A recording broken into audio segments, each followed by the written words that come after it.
এদিকে তীব্র তাপদাহের মধ্যে দেশের হাওর অঞ্চলে চলছে ধান কাটার উৎসব।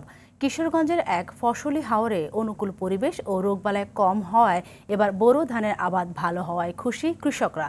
তবে দাম নিয়ে অসন্তোষ জানিয়েছে তারা। একই অবস্থা হাওর অধ্যুষিত এলাকা সুনামগঞ্জে।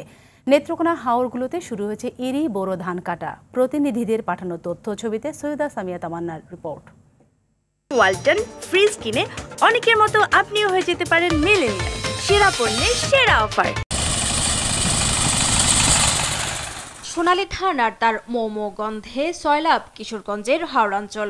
নতুন ধান ঘরে তোলায় ব্যস্ত সময় পার করছেন জেলার অষ্টগ্রাম, ইটনা ও মিঠামইনের কৃষকরা। হাওড়ে আবহাওয়া অনুকূলে থাকায় ও রোগবালাই কম হওয়ায় বোরো ধানের বাম্পার ফলন হয়েছে। তবে ব্যাপক ফলন হলেও কৃষি উপকরণের দাম বৃদ্ধি, শ্রমিক মজুরি সহ নানা কারণে ধানের দাম পাওয়া নিয়ে শঙ্কিত কৃষকরা। ফসল তো ভালো হয়েছে, এই যে আর এক সপ্তাহের ভিতরে আমরা কমপ্লিট। যদি সরকার এই ধানের দাম আমাদেরকে বাড়ায় দেয় তাহলে আমাদেরকে এই পুষবে। অন্তত পক্ষে কাঁচা ধান 1100 টাকা মন থাকতে হইব, থাকলে আমরা কৃষক উন্নতি হইব এবং কৃষকের কিছু লাভবান হইব।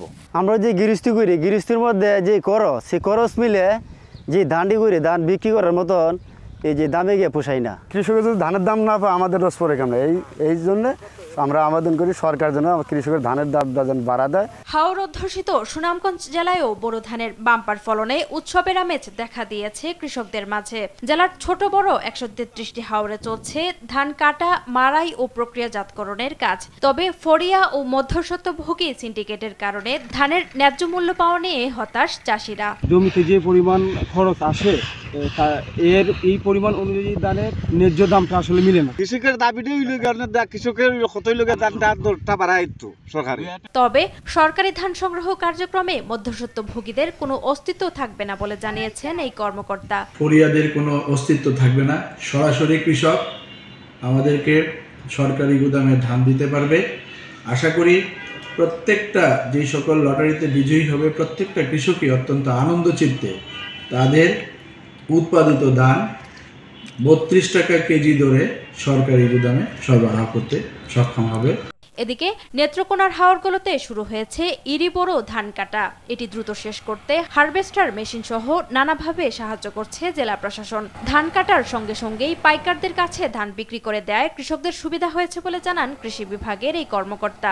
হাওড়া এলাকায় যে ধানগুলি কর্তন করা হয়, এখানে ধানগুলি কর্তনের ক্ষেত্রে একর প্রতি মাত্র 5000 টাকা করে নেওয়া হচ্ছে এবং সেই ক্ষেত্রে কৃষকের জমিতে যে ধানগুলি হয় সেটা তাদের কেরিং করা লাগে না।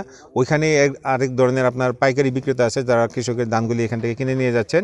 সেই হিসেবে এখানে হাওড়া এলাকায় কৃষক ভাইরা যারা আছেন এবার ধানের রোগ এবং পোকার আক্রমণ কম হয়, তারা ফলন ভালো পাচ্ছেন। সৈয়দা সামিয়া তামান্না, RTV।